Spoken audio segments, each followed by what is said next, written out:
Take your bundle and go. Midwife, Ravenscar has no need of you now, nor of your book of scribbles. Crispin Holloway stood in the great doorway of the hall in his fine plum coat, while the under-steward behind him found something very interesting to study on the stone floor. Prudence Ray did not answer at once. She was on her knees before the low fire in the kitchen passage, wrapping a warm brick in flannel for the laundress's child who lay abed with a fever 3 cottages down, and she finished the knot before she looked up at the new master's cousin. She had brought 211 children of that parish into the world across 30 years, gentle and poor alike, and she had buried her own husband in the churchyard on the hill not 6 weeks before. "There is a question coming against this house, Mr. Holloway," she said, "concerning who has the right to sit in that chair you are guarding, and the whole of the answer to it is written in my mother's hand and mine. In a register no lawyer in the county knows how to read, and none of them would think to ask for. I am the only soul left in this valley who can find it." Crispin Holloway's smooth, handsome face did not move by so much as a lash. "A question of a great inheritance is a matter for gentlemen and their attorneys, madam, not for a village woman who catches babies and boils bricks. Take the book with you if you love it so. It is no use to anyone here. And have the good sense to be out of the gate cottage by Lady Day, for the room is wanted." She rose then, and took up the worn leather register that held the whole memory of the parish, and she did not weep, and there was a stillness in the way she passed him in the doorway that ought to have put a wiser man on his guard. It did not. Crispin Holloway could not know that before the first snow he would carry that same register back down the hill with his own 2 hands before Sir Everard Thane and 2 of the coldest attorneys in the north of England, and lay it open upon the great table and stand back from it. He could not know that a lordship, 11,000 acres, and the honor of a line 400 years old would come at last to hang upon a single line of faded ink that only this dismissed old woman would ever think to seek. But before we go on, subscribe now and tell us in the comments where in the world you are watching from and what the hour is where you sit. To understand what that register proved, you have to go back past the funeral, past the frost, to the valley itself. Ravenscar lay where the moor broke at last into wooded dale, a long gray house of blackened stone with its back to the wind and its face to the river, and it had been the seat of the barons of Ravenscar since a time when the moor was walked by wolves.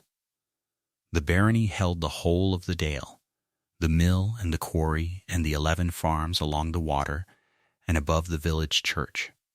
On the rise where the good land began, the house looked down upon every roof that owed it rent. But the oldest and least regarded corner of all that great concern was not the muniment room where the deeds slept in iron boxes.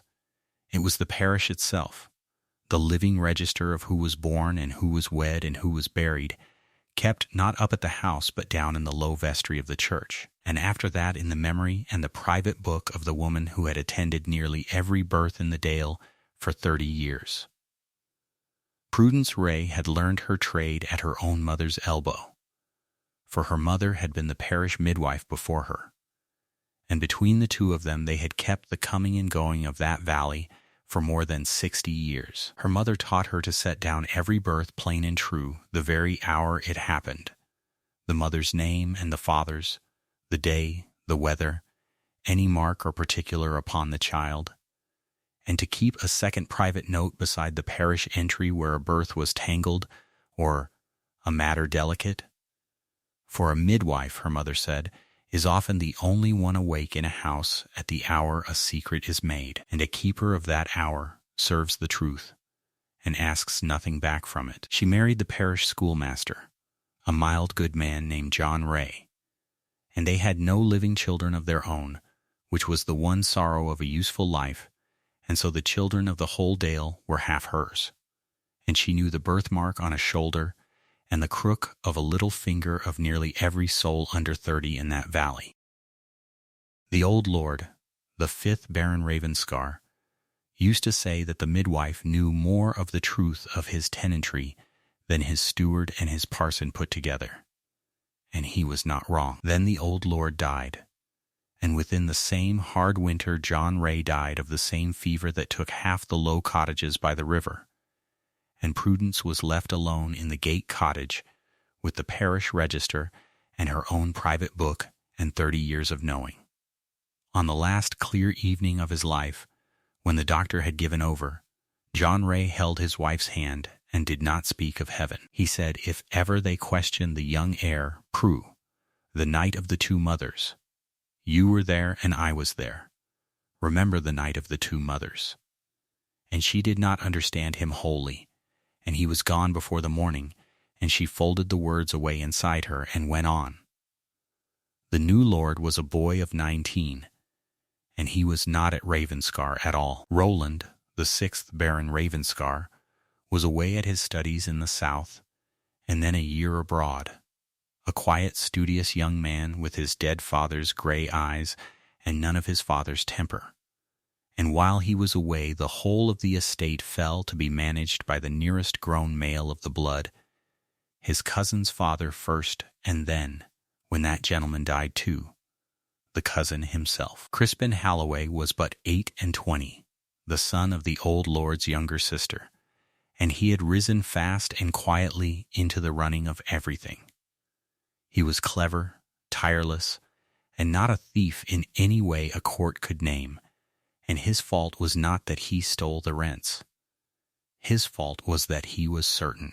He was certain the parish register was a heap of parson's scribble of no worth to any gentleman, and certain the old midwife was a charity that had outlived the master who bestowed it.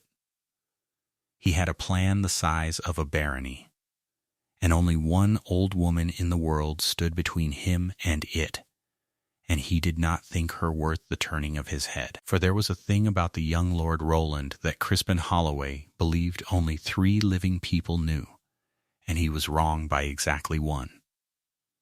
In the raw beginning of that year the blow fell, and the quiet of Ravenscar ended. Word came up from the south that the young Baron Roland had taken a chill upon a winter crossing and died abroad, far from home, with no wife and no child, and the whole succession of the barony was thrown open, and the nearest heir of the blood, by the plain reckoning of the pedigree that hung framed in the great hall, was Crispin Holloway. He put on his mourning, and he grieved exactly as much as was correct, and not 1 tear more, and he sent for the attorneys, and he began, very calmly, to make himself the 7th Baron Ravenscar. But a barony 400 years old does not pass without a rival, and there was one. Sir Everard Thane of Thane and Company, a rich hard baronet from the county town whose grandmother had been a Ravenscar daughter, laid his own claim to the lordship and the 11,000 acres, and his proofs were a pedigree drawn up by a herald and an old settlement of the year the young lord was born. And his attorneys observed, with the smoothest courtesy, that the succession turned entirely upon whether the late Baron Roland had been the true-born son of the 5th Baron at all. A question, they said, that had been whispered in the dale for 20 years and never once tried. For here was the thing the dale had whispered. The 5th Baron's lady had been long childless, and then, in one hard winter 20 years gone, an heir had appeared in the great house, a son, Roland. And there were those in the valley who had always half believed that no child was truly born to my lady that year, that the boy had come from somewhere else, that a barren house had bought itself an heir. If that were so, then Roland had been no true baron at all, and his death changed nothing, and the lordship ran clean away from the house to Sir Everard Thane by the elder line. And if that were so, then Crispin Holloway, who claimed through Roland's own father, had no more right to the chair than the man who swept the yard. The attorneys for the estate, Messrs. Fenwick and Grote of the county town, wrote back very plainly. The succession would turn upon proof of Roland's birth, and the parish had no clear entry, for the register of that very year had a page that was water-stained and hard to read, and if the birth could not be proved, the elder line would take all. To lose meant the whole barony, the house and the farms and the quarry, passing out of the family forever, and every tenant in the dale holding his living now at Sir Everard Thane's hard hand. For the baronet was known up and down that country as a man who cleared cottages the way another man cleared his throat. Old Ambrose Scully, whose people had milled the estate's corn for 100 years, and the quarrymen and the 11 farming families along the water all worked that dale by the barony's leave, and if Thane took it, he would put in his own men and his own high rents, and turn the old ones off. A tenancy in that valley was not a line on a herald's chart. It was bred. Crispin Holloway's answer was to send to London for an expert. Mr.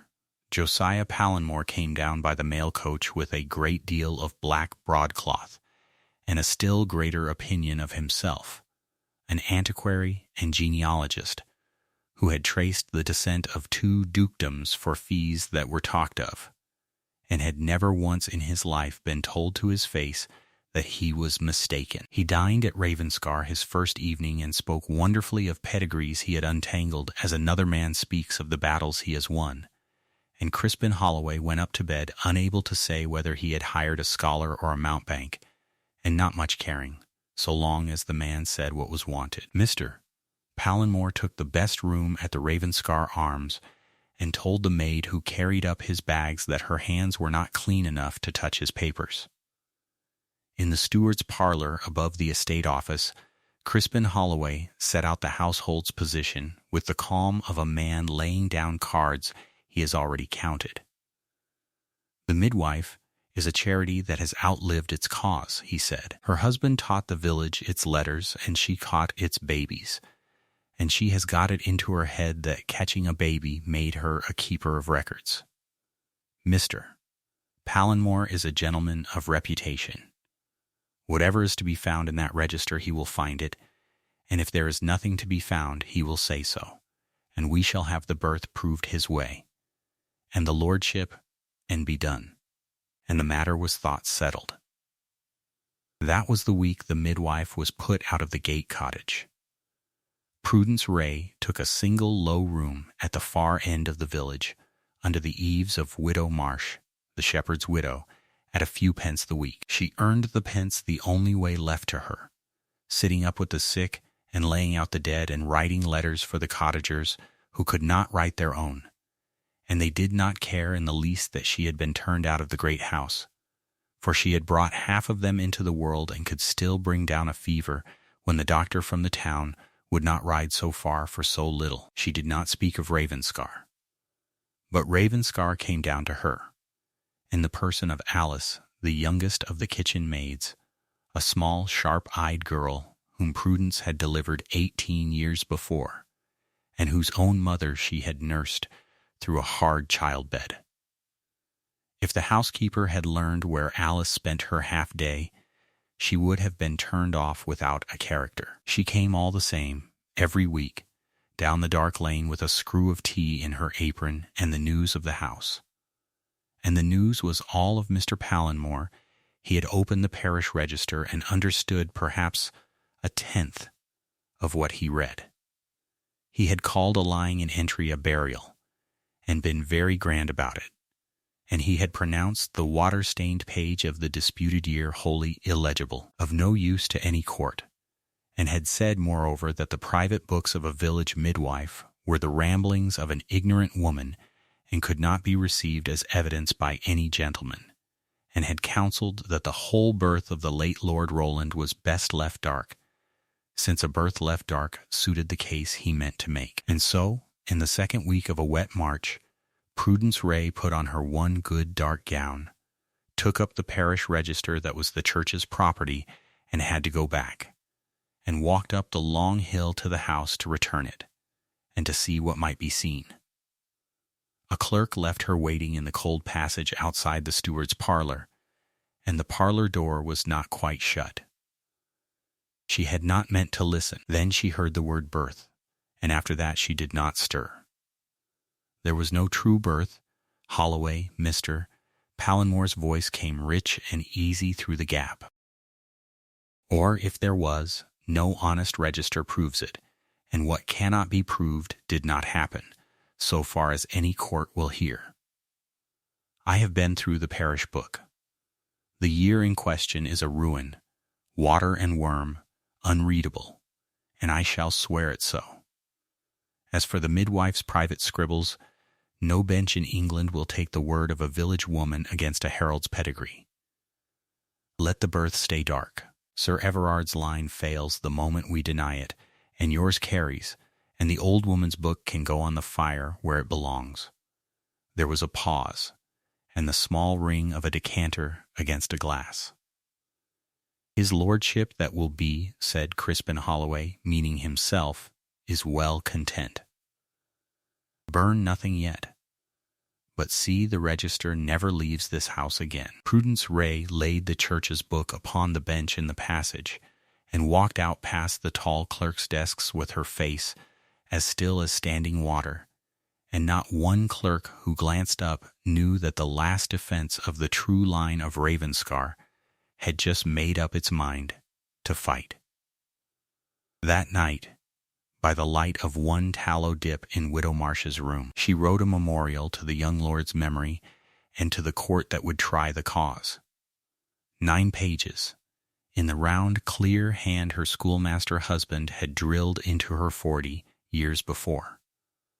The whole truth of the disputed year, how the 5th Baron's lady had indeed borne a child that hard winter, a living son, and how the birth had been attended not by the town doctor but by 2 midwives, her mother and herself, because the weather had shut the roads and the lady's time had come early and wild.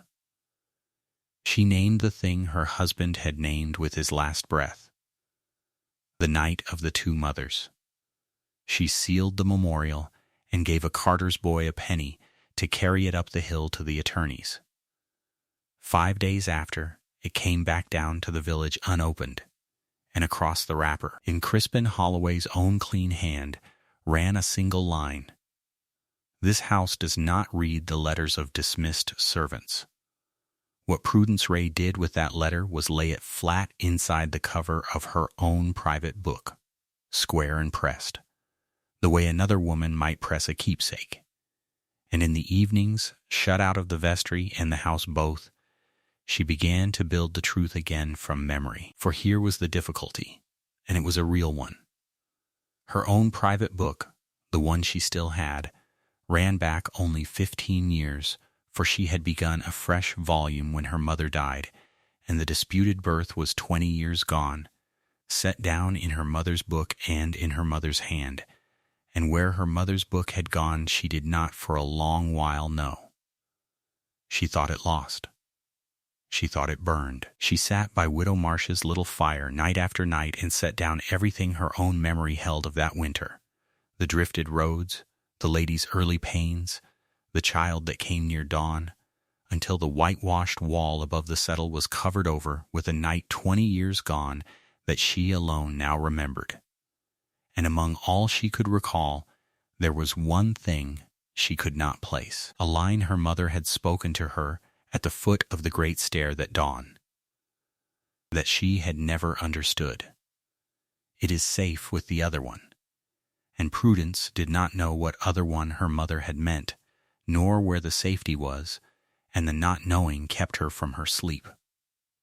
What she did next was go up, not to the house, but to the church, at the gray hour before the sexton came, and let herself into the cold vestry with the key she had carried 30 years and never given back, and she went to the parish register of the disputed year, the water-stained page that Mr. Palinmore had sworn unreadable, and she took it to the one high window where the north light fell clean, and she tilted it, and she read it, for a page is not made unreadable to the eye that knew the hand that wrote it. Where the London gentleman had seen only a brown ruin, Prudence saw her own dead mother's letters swimming up out of the stain, faint but whole. The entry of a birth in that hard winter. A son born living to the Lady of Ravenscar, attended by 2 midwives of the parish, and beside it, in the margin, in the private shorthand the 2 of them had shared, 3 small marks that meant see the other book. Her mother had cross-noted the parish entry to a fuller private record. There had been a fuller record, and her mother's last words at the stair came back to her whole. It is safe with the other one, not another mother, the other book. Her mother had kept a second private volume for the delicate births, and had hidden it, and had told her where, and she had been too young and too frightened that dawn to hold the words. But she held them now. She sat down on the cold vestry bench with the register in her lap, and she thought back through 60 years of her mother's life, every place that careful woman had ever kept a thing safe. And she remembered that her mother, who trusted no lock in a great house, had trusted only the poor, and had said once that the safest strong-box in the dale was the parish poor chest in the church tower, the iron-bound chest of alms that only the parson and the 2 churchwardens could open, that had not been opened in living memory because the parish had no alms to spare. 2 nights on, with the sexton's leave got by the nursing of his gouty knee, and one churchwarden who owed her his firstborn's life and asked no questions, Prudence Ray climbed the dark church tower to the poor chest, and the 3 keys turned, and the heavy lid came up on a hollow smell of iron and old cloth. There was a little parish money at the bottom, forgotten, and there was a squat parcel wrapped in oiled shepherd's cloth, dry and whole, and her hands knew it before ever her eyes did. It was her mother's second book, the private register of the difficult births, bound in the same worn calf as her own, and hidden in the one chest in the dale that Crispin Holloway would never think to open, because it held nothing a rich man wanted. She carried it down to Widow Marsh's room, and opened it by the fire with the widow feeding the flame and asking not one question, which is its own kind of love. And she turned to the hard winter 20 years gone, and there it was, in her mother's cramped exact hand, the whole truth of the night of the 2 mothers, set down plain the very hour it happened. And Prudence read it, and had to set it down and stand twice at the little window before her hands would hold it steady. For it was not the tale the dale had whispered. There had been 2 mothers that night indeed, but not the way the gossips meant.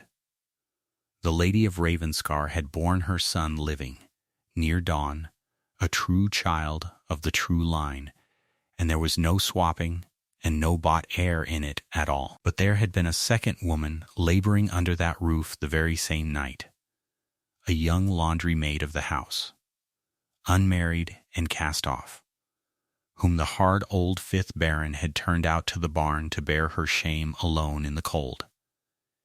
And it was that poor girl's child, born a bare hour after the young lord, and in the same house, that had died. And the 2 midwives had wept over the one grave, and rejoiced over the one cradle in the same grey dawn. The night of the 2 mothers. And here was the sting of it, set down in the mother's careful margin. The young Lord Roland had been born with a plain mark, a small dark crescent behind his left ear, low, where only a nurse or a barber would ever see it, and the mother had drawn the very shape of it in the book and noted the day and the hour, so that this child and no other should be known for the true-born heir of Ravenscar as long as the book endured. 20 years the truth had lain in the poor chest, waiting, while the dale whispered its cruel wrong guess, and a certain young man built a lordship on the dark. But the truth alone was not yet a victory, for the young Lord Roland was dead abroad, and a mark upon a dead child buried in a far country proves nothing to a court. Prudence sat long by the fire with the two books, her mother's and her own, and she read her own 15-year volume through by the light of the dip. Every birth she had set down since her mother died, looking for she knew not what, and near the end of it her own hand stopped her heart. For she had written, 3 years gone, the birth of a fisher child in the low cottages by the river, a boy. And beside it, in her own margin, in her own private shorthand, she had noted a plain dark crescent behind the left ear, low, and had thought nothing of it at the time but a small chance likeness. And she turned back to her mother's drawing, and she laid the two together, the mark of the dead Lord and the mark of the living child, and they were the same mark in the same place, for such marks run in a blood as surely as a nose or a chin. And the fisher child's mother had been, before her marriage, that same cast-off laundry maid grown old, whose own babe had died in the barn that dawn, and who had gone on to marry a fisherman and bear more children, all unknowing that a mark of the great house ran now in her humble line by some old crossing of the blood the books alone remembered.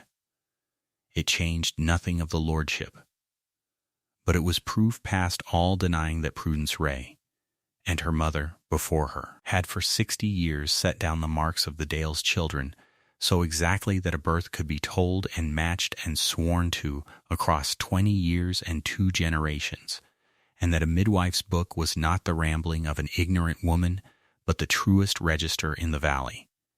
And it meant that when she swore to the mark of the true-born Lord Roland, no attorney alive could call her an ignorant woman guessing, for here beside it stood the living proof of her craft. 2 nights on from that, late in the 10th hour of the night, in a driving sleet, someone knocked at Widow Marsh's door, and it was not a servant, and it was not the cousin. It was a young man in a plain traveling coat soaked through, gray-eyed and thin from a hard road, and Prudence Ray looked up at him from her stool by the fire, and the register fell shut in her lap, for she had brought this face into the world with her own 2 hands, and had wept for it not 2 months gone as dead. The young Baron Roland was not dead at all. The chill upon the winter crossing had been real and near mortal, and he had lain many weeks senseless in a stranger's house abroad, while a false word of his death ran home ahead of him, sent, he had since learned, by a servant in his cousin's pay. And he had risen from that bed to find a letter waiting that told him his own cousin had already buried him in law and was taking his lordship over his living head. He had come home the last miles on foot and by carrier, telling no one, and he had gone first not up to the great house that was full of his cousin's men, but down into the dale to the one door he had trusted since he was a boy, the door of the woman who had held him first of all living souls.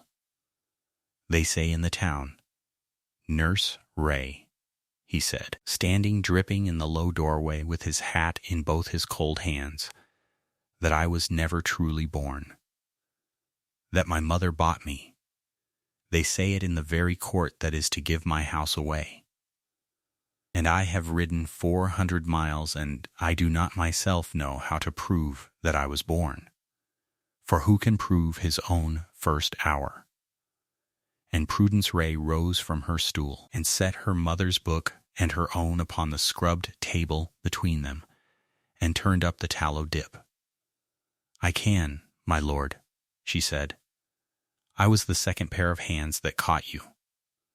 Sit down by the fire and dry yourself, and I will read you your own first hour out of the book, and then we will read you the mark you carry that no cousin and no herald can wash out." And she reached up, quite gently, and turned back the wet hair behind his left ear, and there, low and plain, was the small dark crescent her mother had drawn 20 years before. And the young lord put his hand to it, that had been there all his life unregarded, and his eyes filled, and he was for a while unable to speak at all. He came again the next day, And Prudence made the fair copies and set the 2 books in order, and taught the young lord's own attorney, old Mr. Grote, who came down the hill grave and unbelieving, and went back up it a changed man, how the marks and the margins and the cross notes were to be read. Mr.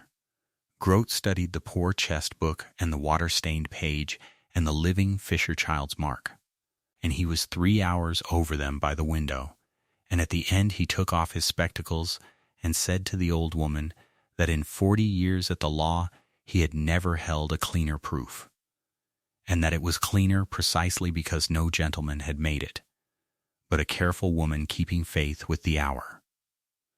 2 weeks before the cause was to be tried at the county assizes, the young lord did a thing his cousin never dreamed of. He walked back into his own great hall, alive, and called the conference at Ravenscar itself, and let it be known that the whole matter of his birth would be tried there first, before ever it went to the town. And Sir Everard Thane came up the hill certain he was coming to divide a dead man's lands. And Crispin Holloway came down the stair white as the sleet, for he had not known until that hour that the cousin he had buried was standing in the hall. The great hall was set out like a court that had sat down to dine, the long black table dressed in green baize, and the barons of Ravenscar 400 years deep looking down from their dark smoked frames. Sir Everard sat with his attorney, Mr. Cardross, a spare grey man with a mind like a whetstone. Fenwick and Grote sat for the house. Mr. Palinmore arranged his black papers with the flourish of a man about to perform. Crispin Holloway stood at the end of the table where he had stood at every reckoning for 2 years, and could not take his eyes from his living cousin. And along the panelled walls, because the young lord had given no order to clear the hall, the whole household found errands that did not exist. For the servants of a great house always know when the truth has come up the drive to dinner. Mr.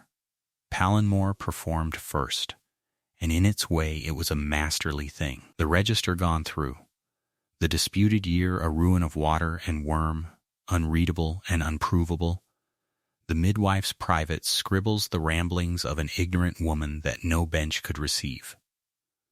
The birth of the late, or as it now seemed the living, Lord Roland could not be proved, and therefore, he said, warming to it before he saw the young lord's steady grey eyes upon him, the whole line was doubtful, and the matter must go to the elder blood.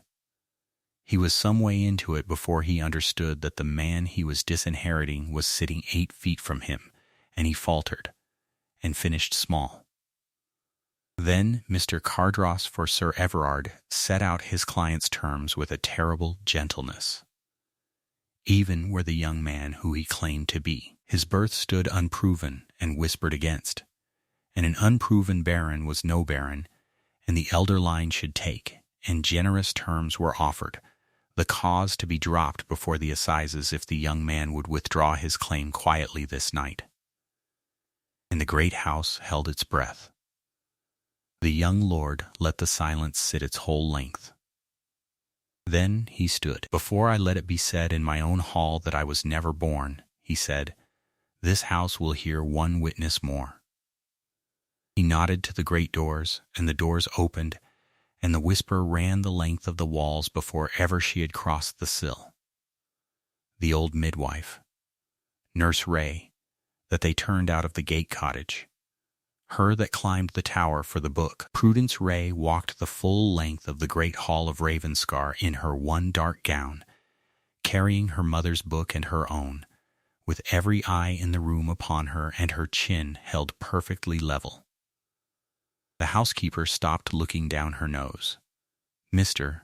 Palinmore's face went the color of tallow. Sir Everard turned to the young lord with his brows climbing. Is his lordship's birth to be sworn to by a village woman who boils bricks? By the keeper of the records of this dale, said the young lord, and the second pair of hands that caught me. She laid the 2 books upon the green baize, and out of them, in their order, she laid the truth open. First, the water-stained page of the parish register, which Mr. Palinmore had sworn unreadable, and she carried it to the tall window where the north light fell and read it aloud. Her dead mother's entry swimming up whole out of the brown stain. A son born living to the Lady of Ravenscar that hard winter, attended by 2 midwives of the parish, and in the margin the 3 marks that meant see the other book. Then her mother's second book, out of the poor chest, open to the disputed dawn. The whole true tale of the 2 mothers set down the very hour it happened, the lady's true-born son, and the poor cast-off girl's child that died, and the plain dark crescent drawn behind the true child's left ear, with the day and the hour beside it. And then, quite quietly, she asked the young lord to turn his head to the window, and she lifted the hair behind his left ear before the whole hall, and there, low and plain, was the same small dark crescent, 20 years grown, but the very mark her mother had drawn. The hall made a sound like a held breath let go.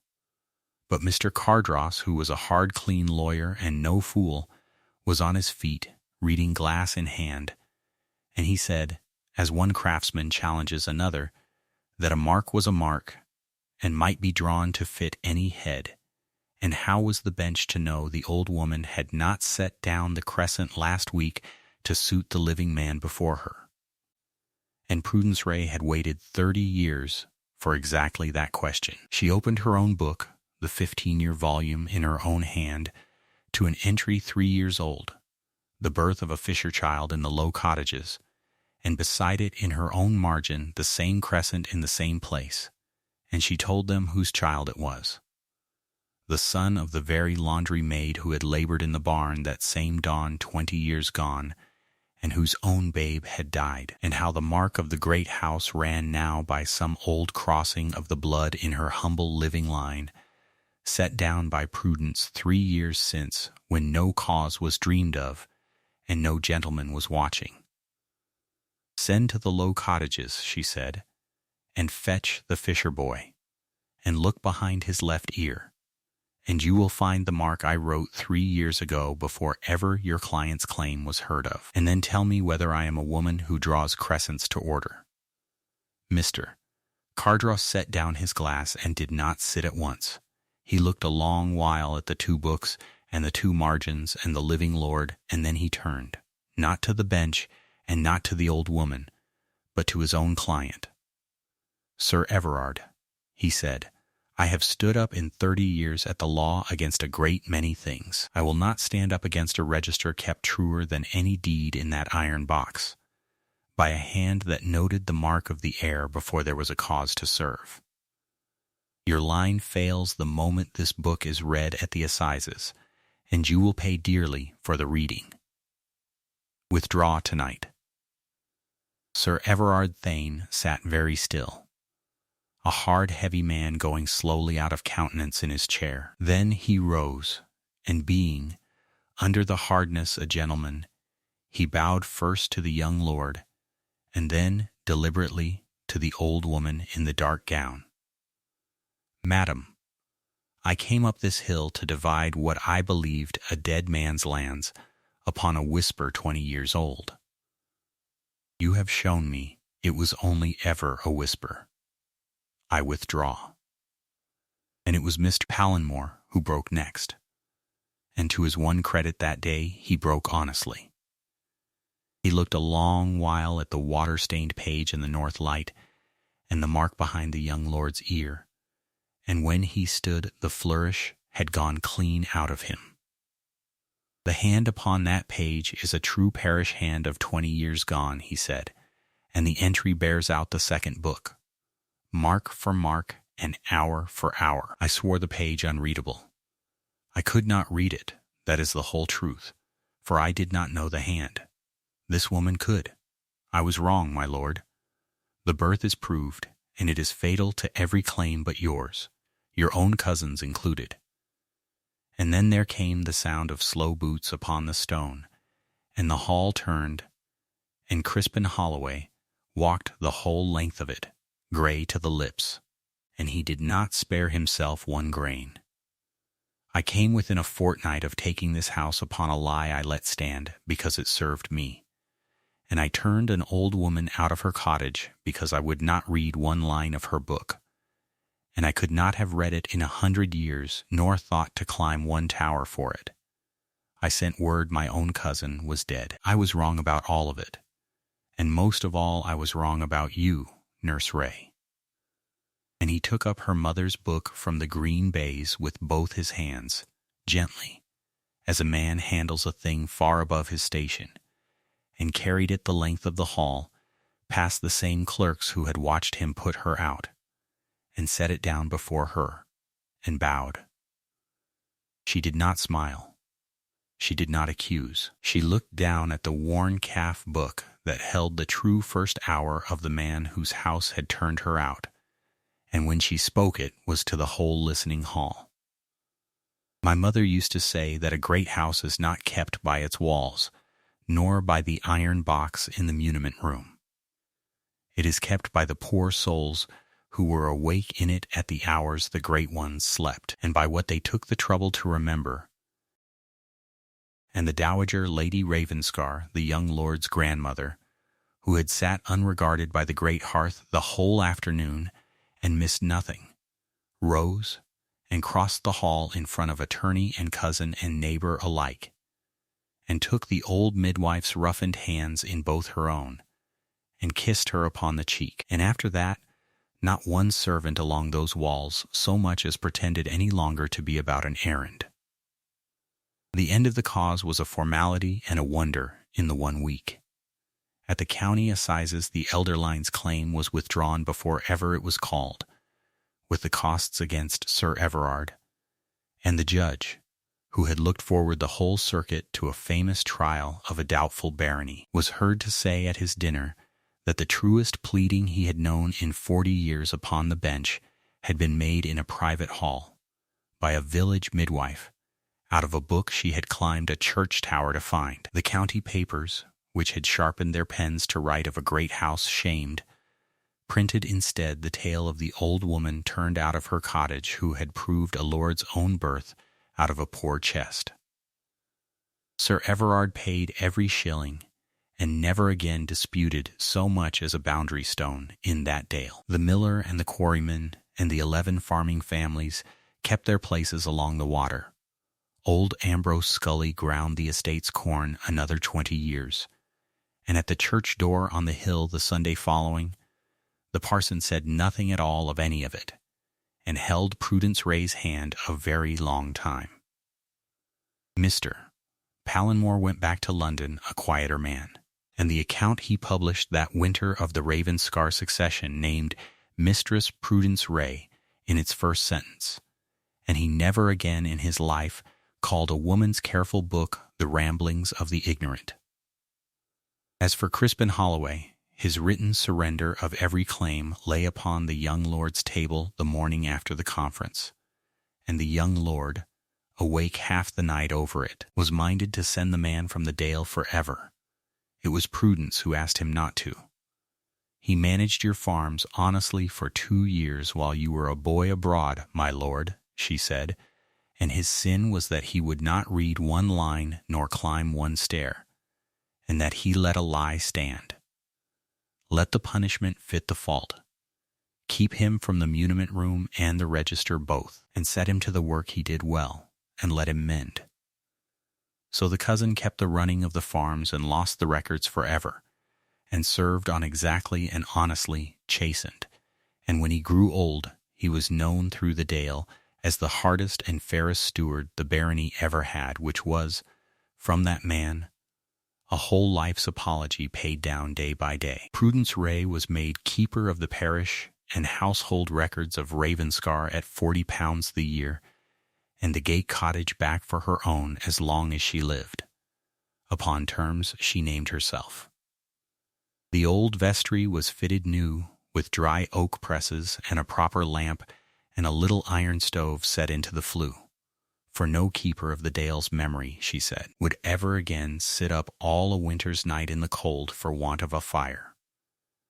and her mother's book and her own went into a case of glass and brass in the great hall itself, where the young lord took to walking of an evening a good deal oftener than any man could easily account for, to stand before the two worn volumes that had given him back his name. Alice, the kitchen maid, was taken from the scullery and set to learn her letters and her figures at the old woman's elbow, to be trained in her turn as keeper after her.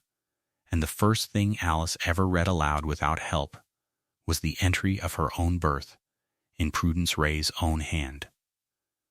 Whereupon she wept and would not be comforted, and was not ashamed of it. And the young Baron Roland, who had ridden 400 miles to a poor woman's door, because it was the one door in England he trusted, kept that trust the rest of his life, and never made a great decision for the Dale without climbing down the hill to sit an hour by her fire, and the valley grew used to seeing the Lord of Ravenscar walk up from the gate cottage in the dusk with his head bent, listening.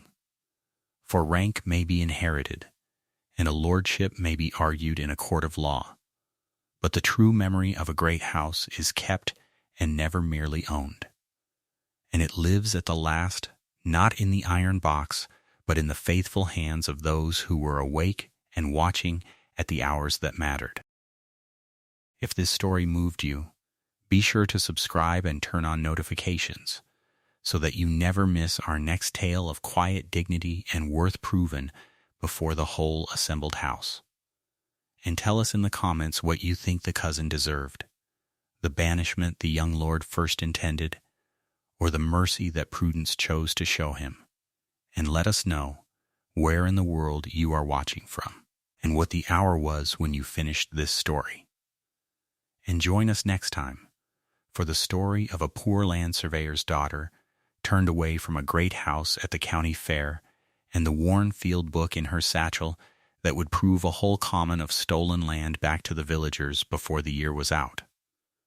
Down in the dale the cottage lights went out one by one along the Black River, and high in the old vestry of the church a single window stayed golden into the small hours, where an old woman and a young maid bent close over a book of names, reading